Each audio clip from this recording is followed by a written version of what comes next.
งไซได้เติบใหญ่เป็นบางมีวิสากิกะอ้ายทั้งหกจึงได้อ้อนวอนขอให้สิงไซสังทองและสีหอไปช่วยนำเอานางสมุนทาจากญาติของพันกลับมาเมืองปิ่นจานในเวลาที่เดินทางไปช่วยนั้นสิงไซได้พบกับอุปสรรคหลายอย่างเมื่อไปถึงเมืองยักษ์แล้วก็ได้ต่อสู้กับยักษ์ของพัน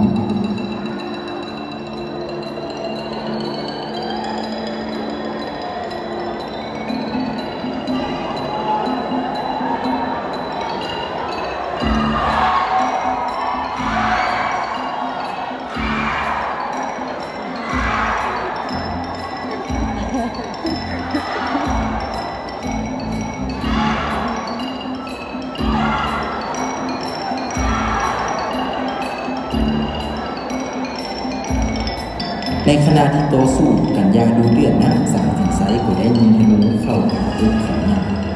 จนเห็นให้ยักษ์ของมันสิ้นใจหายในที่สุดสิงไซสีหอและสังทองก็สามารถนำพานางสมุนทากลับเมืองนครปิ่นจานได้อย่างปลอดภัย